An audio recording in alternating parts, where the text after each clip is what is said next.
किसी का भी उदय अचानक नहीं होता।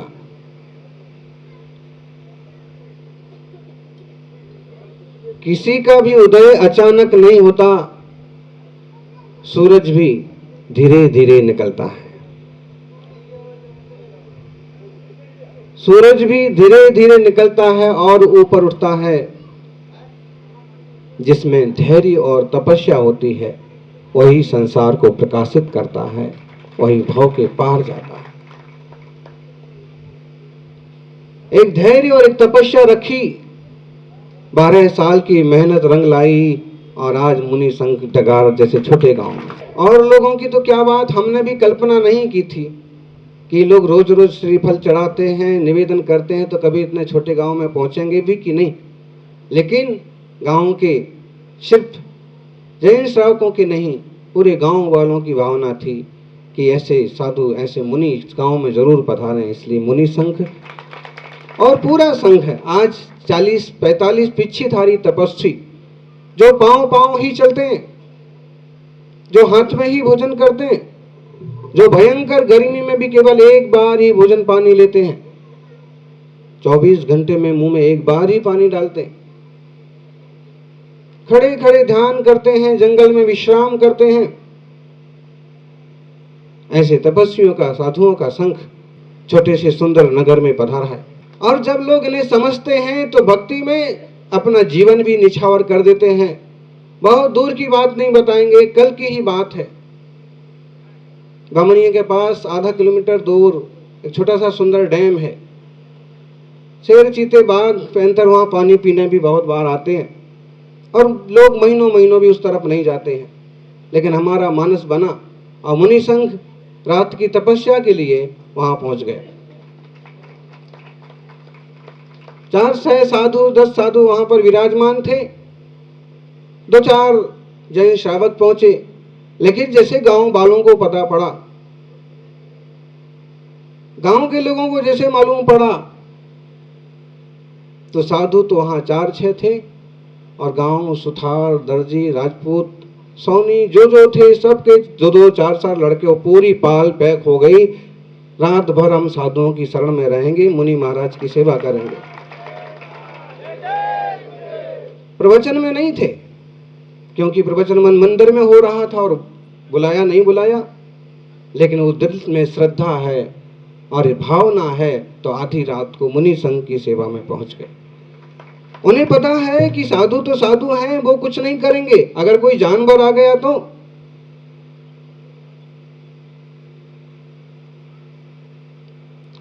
इसलिए श्रद्धा किसी अमुक व्यक्ति में ही होती है, हम ऐसा नहीं कह सकते हैं। श्रद्धा थी इसलिए 14 वर्ष तक इंतजार किया सबरी ने श्री राम का। न राम को पता था कि सबरी कौन है और न सबरी को पता कि राम कैसे। श्रद्धा फलती है, श्रद्धा फलवती होती है। धैर्य रखिए, किसी का भी उदय आज चाहे वो बहुत बड़े उद्योगपति हो, कॉन्ट्रैक्टर हो और चाहे सेठ जी हो, एकदम से ऊपर नहीं आ गए हैं। किसी का भी उदय अचानक नहीं होता। सूरज भी धीरे धीरे निकलता है और ऊपर उठता है। जिसमें धैर्य और तपस्या होती है वही तरक्की करता है, वही प्रकाशित होता है। एक युवक, एक इंसान मुंबई पहुंचा और उसने कोशिश की कि हम कहीं कुछ सर्विस कर लें, नौकरी कर लें।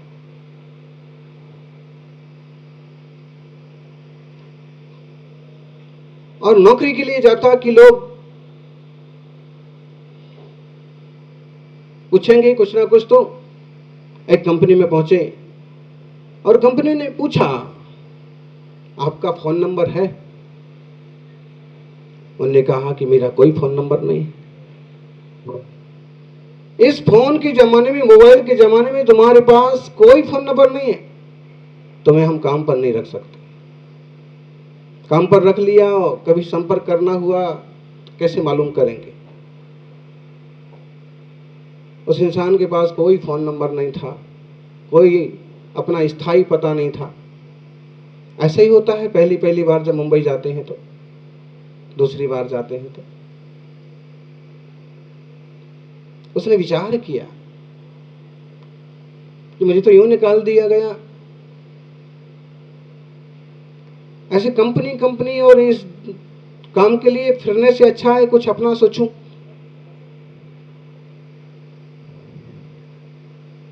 कुछ अपना करूं।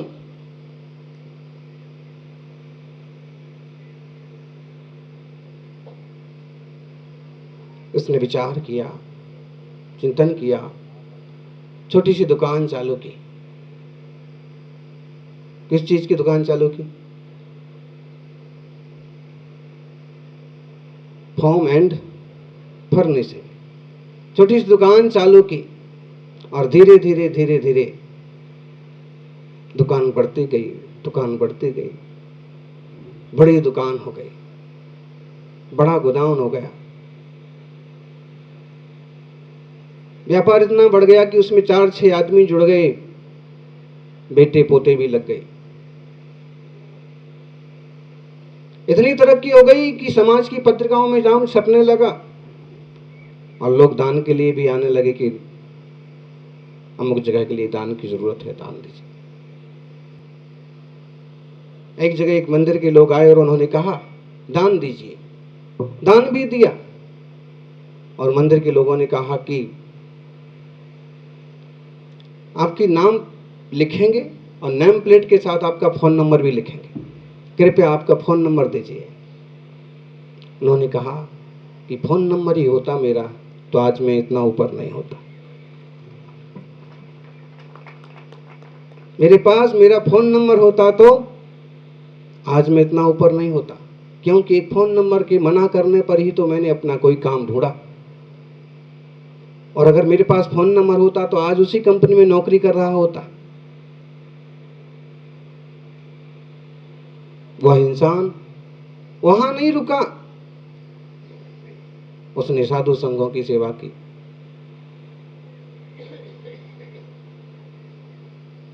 और जब जीवन में एक खतरनाक मोड़ आया, अस्वस्थ हो गए, वेंटिलेटर पर चले गए, तब भी इतना ध्यान रहा कि देह ही सब कुछ नहीं है, आत्मा सबसे ऊंची चीज है।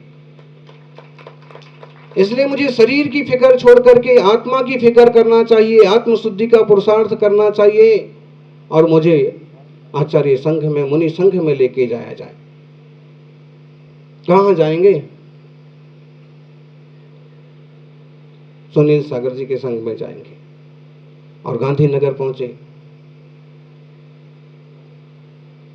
डॉक्टर कहता है कि अगर हम ऑक्सीजन निकालेंगे, वेंटिलेटर निकालेंगे तो घंटे भर नहीं चलेंगे। गुरु कहते हैं कि सिर्फ निकालो, तुम जो कहा जा रहा उतना करो। और हाथों हाथ क्षुल्लक दीक्षा भी हो गई। उनकी बड़ी भावना थी, आग्रह था। 2-3 घंटे के लिए छोड़ दिया गया परिचित व्यक्ति, फिर भी 2-3 घंटे के लिए स्पेस दिया गया कि विचार और कर लो। नहीं नहीं, मुझे दीक्षा ही चाहिए। क्षुल्लक दीक्षा हो गई और लगातार 83 उपास हुए। उनका नाम जानते हो? गृहस्थी का नाम बोलो तो नाथूलाल नामड़िया, और अगर साधना की क्षेत्र का नाम बोलो तो सार्थक सागर नाम क्यों रखा था? इसलिए रखा था, कमाते बहुत लोग हैं, कमाते बहुत लोग हैं, लेकिन धर्म ध्यान में लगाते बहुत कम लोग हैं। कमाने के लिए ज्ञानी भेजा चाहिए, कमाने के लिए भेजा चाहिए, लेकिन धर्म क्षेत्र में लगाने के लिए कलेजा चाहिए।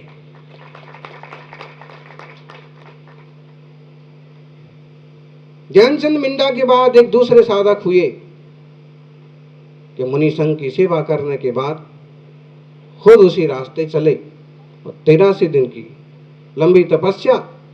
पारस, भरत और कई सारे श्रावक भी सेवा में लगे रहे। गांधीनगर के लोग भी देखते रह गए कि ऐसे कैसे हो रहा है। जिसने डॉक्टर ने कहा था कि 2-4 घंटे भी नहीं निकाले, बेचारा रोज आता, दूसरे चौथे रोज आता और कहता कि दिस इज मिरेकल, ये आश्चर्य है, चमत्कार है। उधर के अहमदाबाद के सांसद, क्या नाम था, किरीट सोलंकी, वो सांसद भी है, वो बहुत न्यूरो सर्जन डॉक्टर, दर्शन को आया। तो किसी ने बताया कि ऐसे तपस्वी मुनि भी हैं कि जिनका अस्वस्थ होने पर और इस तरह से उनकी दीक्षा हुई और आज उनके 70वां दिन है तपस्या करते हुए। वो पहुंचे और शरीर की कंडीशन देखी तो बोले कि असंभव, ऐसा हो ही नहीं सकता, इस बीमारी वाला आदमी 2-4 दिन भी नहीं चल सकता। निश्चित रूप से जैन धर्म की तपस्या का प्रताप है कि केवल 2 दिन बाद 4 अंजुलि पानी लेकर के भी आदमी 80 दिन तक तपस्या कर रहा है। सज्जनों, उनने धैर्य रखा, इसलिए वहां तक पहुंच गए। अगर धैर्य न रखते और हम डॉक्टर पर ही लगे रहते कि डॉक्टर सही करेगा, डॉक्टर सही करेगा, आशा में अटके रहते, बेमौत मरते। यहां हम वीरता की मौत मरते, कोई भय नहीं, कोई चाहना नहीं, कोई कामना नहीं, कोई वासना नहीं, मैं और मेरा प्रभु, मैं और मेरे गुरु। जैन धर्म की साधना तपस्या सारी दुनिया के लिए आदर्श है। और हम दुनिया वालों से कहते हैं, गांव वालों से कहते हैं, ज्ञानी शरीर ही सब कुछ नहीं है। इस बिना वस्त्र के साधु को देखो, इन बिना कपड़े वाले तपस्वियों को देखो कि शरीर का इतना सा भी मोह नहीं है। तपती धूप में और गर्म सड़क पर यूं चले जाते हैं जैसे कोई फूलों की सींच पर चल रहा हो। 2-2, 4-4 दिन अगर उन्हें पानी भी ना मिले तो भी परवाह नहीं करते, और अपने हाथ से लेने और देने उठाने का तो कोई काम ही नहीं है।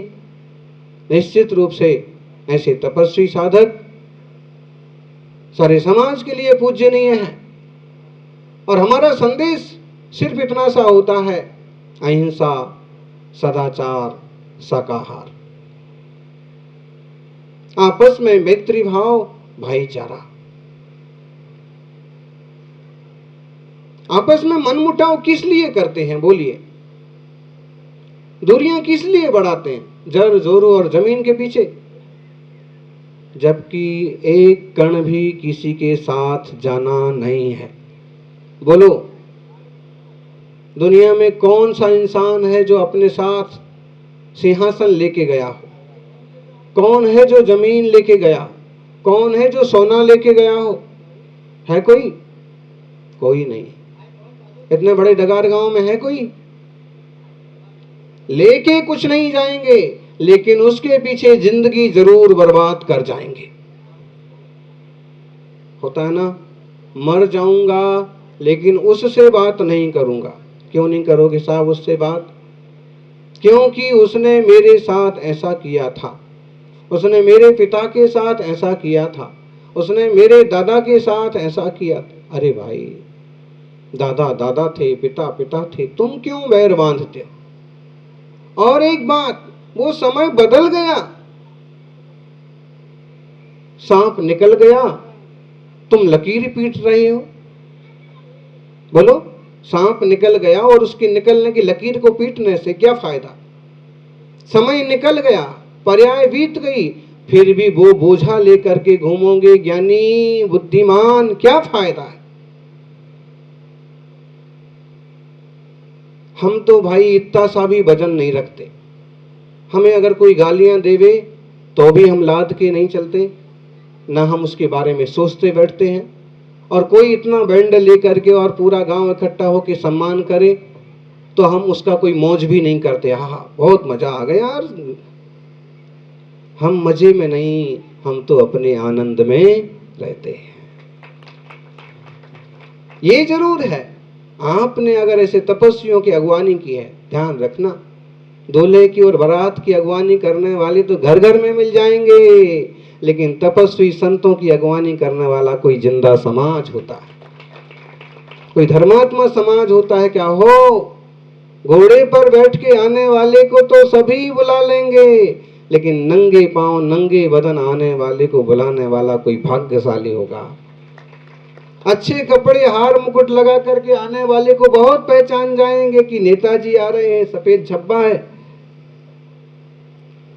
हैं? दूल्हा साहब आ रहे हैं, उद्योगपति आ रहे हैं, देखो कैसा सोने का पेन है, चश्मे का फ्रेम सोने का। और बहुत लोग पहचान जाएंगे आपको तो, लेकिन हमको पहचानने वाला कौन है? बोलो। हमारे को पहचानने वाले की आंखें धर्मात्मा की आंखें होंगी। वासना वाला नहीं पहचान सकता। भिखारी तो कहेगा भिखारी, क्या भिखारी क्या कहेगा? हमारे लिए क्या कहेगा? कुछ नहीं है इनके पास, पहनने के लिए कपड़े भी नहीं है, खाने के लिए खाना भी नहीं है, कुछ नहीं, भिखारी। भिखारी तो कहेगा भिखारी, और ज्ञानी कहेगा भगवान। ज्ञानी क्या कहेगा? भगवान है। और धरती के देवता हैं जी। बोलो, ऐसा आदमी मिलेगा कहीं ढूंढने से कि जिसे कुछ नहीं चाहिए, जिसका किसी बैर नहीं है, जिसका हाथ जब भी उठता है केवल अभय दान के लिए, आशीर्वाद के लिए उठता है, जिसके जो वचन निकल गया वो फल जाता है। ऐसे इंसान को आप क्या कहेंगे? बोलो।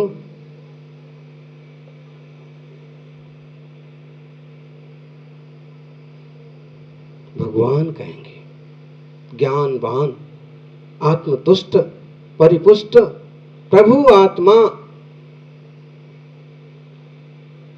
समझना, खूब बड़ा खेत है आपका, बहुत अच्छी बात है, लेकिन खेत का एक भी टुकड़ा आपके साथ नहीं जाएगा, भले उस टुकड़े के लिए अपने अपने भाई से दूरी क्यों ना बना ली हो, लेकिन साथ में तो साथ में जाएंगे आपके परिणाम, आपकी सोच, आपके विचार। इसलिए अच्छा सोचो, अच्छा बोलो, अच्छे विचार रखो।